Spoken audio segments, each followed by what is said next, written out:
Un ancien avocat spécialisé en immobilier au département foncier de Dubaï a vu 3 transactions s'effondrer en une seule après-midi. Ce n'était pas un caprice d'acheteur, non. C'est simplement que, d'un coup, les chiffres ont cessé d'avoir du sens pour tous les acteurs autour de la table. C'était en janvier 2026. En mars, cela se produisait des dizaines de fois par jour. Si vous suivez de près ce qui se passe à Dubaï, ou si vous pensez y acheter, vous y installer ou investir dans ces gratte-ciel, restez attentifs. Ce que nous allons mettre en lumière ensemble dans cette enquête va bousculer chaque certitude que les brochures publicitaires ont ancrée en vous. Pendant des années, l'immobilier de Dubaï a semblé s'affranchir des lois économiques du reste du monde. Les prix grimpaient quand ils devaient baisser, des tours entières se vendaient sur plan avant même que le sol ne soit creusé. Des investisseurs de Moscou, Londres, Bombay ou Shanghai arrivaient avec du cash, achetaient des appartements sans jamais y mettre les pieds et regardaient la valeur grimper. Cette histoire tenait debout tant que tout le monde acceptait d'y croire. En 2024, Dubaï a enregistré plus de 180 000 transactions, un chiffre démentiel pour sa taille. Le surplan représentait plus de 60% du marché et les promoteurs lançaient des projets plus vite que les grues ne pouvaient s'installer. Il y avait des mois où une nouvelle tour était annoncée tous les 2 jours et les prix grimpaient sans cesse. L'offre courait après la demande et la demande courait après le mythe d'une ville à la croissance infinie. Mais fin 2025, un glissement s'est opéré, loin des communiqués de presse. Le premier signal a été discret. L'écart entre les ventes enregistrées et les chantiers achevés s'est mis à grandir. On vendait bien plus d'appartements sur papier qu'on en livrait réellement. Les promoteurs ont commencé à repousser les délais de 6 mois ou d'1 an.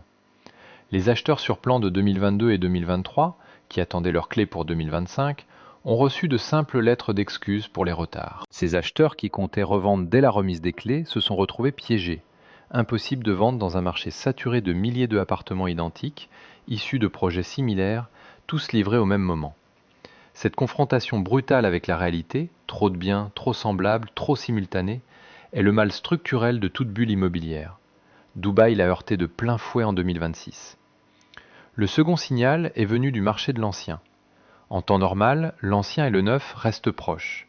Mais début 2026, l'écart a atteint 15 à 25% dans les quartiers clés.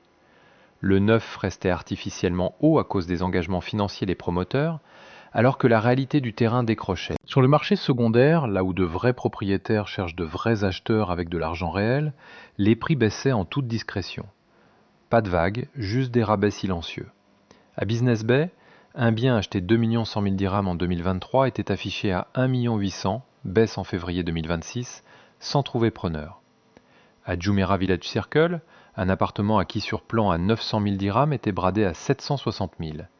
Ce n'était pas encore le crack, mais plutôt ces micro-fissures qui avertissent l'ingénieur que la structure fatigue sous le poids de la tension, bien avant que tout ne s'écroule. Et puis, il y a le troisième signal, crucial. Qui a cessé d'acheter ? Durant 3 ans, les capitaux russes ont été le carburant majeur de cette frénésie immobilière. Ces investisseurs, désireux de placer leurs fonds après 2022 dans des actifs libellés en dollars, hors de portée de l'Occident, ont injecté des milliards à Dubaï. Mais en 2025, ce fleuve d'argent a commencé à tarir. Pas tari tout à fait, mais ralenti. La guerre entrant dans une phase différente, et les sanctions s'étant adaptées, ces fonds ont cherché d'autres refuges. En parallèle, les acheteurs chinois, piliers du marché sur plan, se sont repliés pour se concentrer sur leur propre économie en crise. Quant aux Britanniques, pénalisés par un livre sterling affaibli et l'inflation chez eux, ils sont devenus extrêmement méfiants. Par quoi remplace-t-on ces capitaux ? Début 2026, la réponse honnête était « par rien d'équivalent ». Les promoteurs qui avaient lancé des projets pharaoniques en 2023 et 2024 se retrouvaient avec des stocks immenses sur les bras, financés sur la base d'une courbe de demande qui s'effondrait sous leurs yeux. Certains chantiers vendus à 60% ont brusquement stoppé leur campagne publicitaire. D'autres ont proposé de restructurer les échéanciers de paiement, signe évident que les acheteurs engagés cherchaient à négocier ou à fuir. Quand de telles restructurations se généralisent, cela cache 2 vérités. Les acheteurs sont étranglés financièrement et les vendeurs n'ont pas les moyens de les perdre. La panique, et j'emploie ce mot à dessein, a commencé à se lire dans le comportement des spéculateurs à court terme. Ces investisseurs achetaient sur plan sans aucune intention de vivre dans les appartements, ni même de les garder, espérant simplement revendre le contrat à profit avant la livraison. Ce modèle fonctionne dans un marché haussier où les acheteurs se battent entre eux. Il s'écroule dès que les prix stagnent. Au premier trimestre 2026, ces transactions de revente de contrats ont chuté dramatiquement. Sans acheteur à la livraison, les spéculateurs devaient assumer l'intégralité du paiement d'un bien indésirable et invendable au prix espéré. Certains ont tout abandonné, perdant au passage une part énorme des acomptes déjà versés. Pour ceux qui avaient versé 20 à 30% d'acomptes sur des biens valant plusieurs millions de dirhams, abandonner signifiait une perte colossale, pas une simple erreur d'arrondi. La rumeur de ces pertes s'est propagée dans les réseaux d'investisseurs bien plus vite que n'importe quel rapport officiel. Suivez-moi attentivement, car tout ce que nous mettons au jour révèle un système bien plus vaste. L'effet de levier, les chaînes de financement sur plan et les flux de capitaux qui soutenaient ce marché et qui s'inversent aujourd'hui. J'ai rassemblé l'intégralité de cette enquête dans mon rapport intitulé The Dubai Illusion. Vous pouvez scanner le code QR à l'écran ou utiliser le lien présent dans la description pour y accéder. Mais restez avec moi, car ce qui se joue actuellement dans un quartier bien précis est un séisme que même les analystes les plus pessimistes n'avaient pas vu venir. Ce quartier, c'est Downtown Dubaï. Pas parce qu'il est le maillon faible sur le papier, bien au contraire, c'est le plus solide. Et c'est précisément là que réside le danger. C'est à Downtown que se concentrent les appartements les plus hors de prix, là où l'image de marque de la ville est la plus saturée et où les attentes des investisseurs sont démesurées. Lorsqu'une correction frappe un marché de prestige, la chute des prix s'avère astronomique en valeur absolue, même si le pourcentage de baisse semble modéré, car le point de départ était stratosphérique. Une simple baisse de 10% sur un appartement de 5 millions de dirhams représente une perte brute de 500 000 dirhams. C'est un choc violent pour les investisseurs ayant emprunté en garantissant leur prêt sur la valeur théorique du bien. Début 2026, le nombre d'appartements mis en vente à Downtown a bondi de plus de 30% par rapport à l'année précédente. Cette avalanche d'offres simultanées a étiré des délais de vente. Plusieurs agences ont constaté que le temps moyen pour vendre avait doublé entre fin 2025 et février 2026. Des biens qui s'arrachaient en 2 semaines restaient bloqués 60, 70 ou 80 jours. Le choc psychologique est immense. Quand les vendeurs paniquent et que les acheteurs temporisent, les prix ne dépendent plus des désirs des propriétaires, mais de l'urgence de ceux qui doivent liquider au plus vite. Et beaucoup étaient pris à la gorge. La faute à un montage financier toxique qui a pullulé durant les années fastes. Utiliser la valeur théorique d'un premier bien pour financer l'apport d'un second, en spéculant sur une hausse continue. Ce jeu était payant tant que les prix grimpaient, l'actif A finançant l'actif B pour démultiplier les gains. Mais dès que le marché se fige ou recule, ce même effet de levier se retourne contre l'investisseur avec une violence dévastatrice, amplifiant les pertes de la même manière qu'il gonflait les profits. Le rythme effréné des chantiers en cours rend toute stabilisation rapide du marché impossible. Dubaï possède actuellement l'un des pipelines de développement immobilier les plus disproportionnés de la planète si on le rapporte à sa population résidente réelle. Des milliers de logements neufs continuent de sortir de terre chaque jour alors que la demande s'évapore. Cette surproduction permanente agit comme un poids mort qui empêche le marché de reprendre son souffle, plongeant les investisseurs dans une angoisse grandissante quant à l'avenir de leur placement.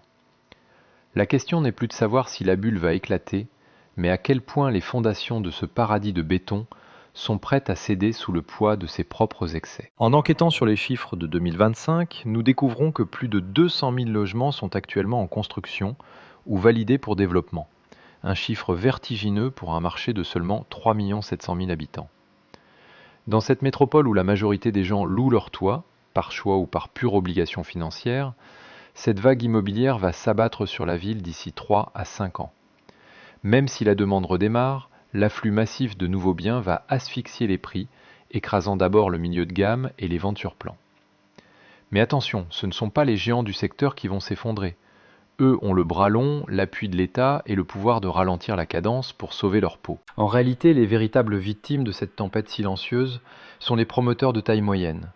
Ces acteurs ont acheté des terrains et contracté des emprunts colossaux aux tarifs surévalués de 2022 et 2023. Ils ont tout misé sur une croissance infinie et aujourd'hui, le carnet de commandes se vide sous leurs yeux.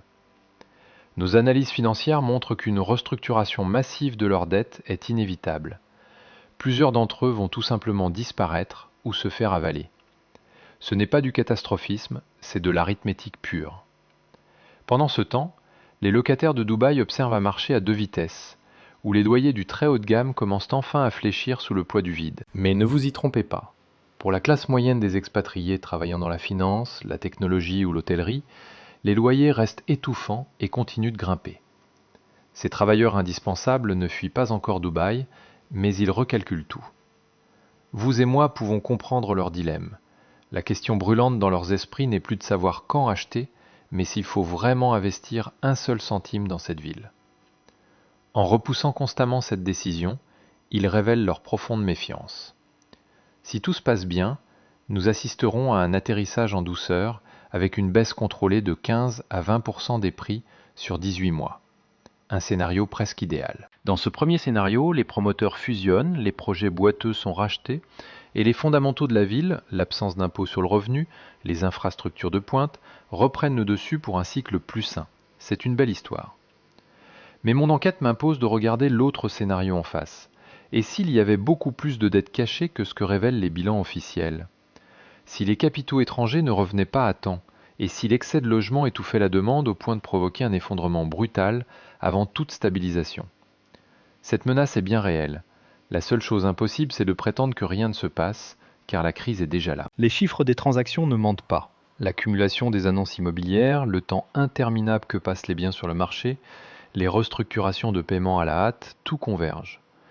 Même ces investisseurs qui abandonnent discrètement leurs acomptes plutôt que de finaliser l'achat.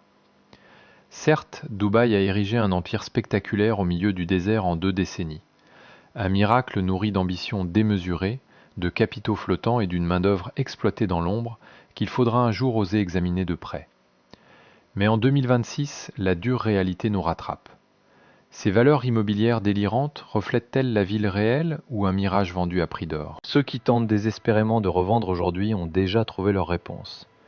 Si vous refusez de vous laisser endormir par les brochures glacées des promoteurs et préférez la vérité nue des registres de vente, rejoignez mon enquête et abonnez-vous. Nous allons continuer de creuser, de suivre la trace de l'argent là où d'autres détournent le regard. D'ailleurs, la prochaine destination de notre radar est une métropole que tout le monde croit encore totalement intouchable.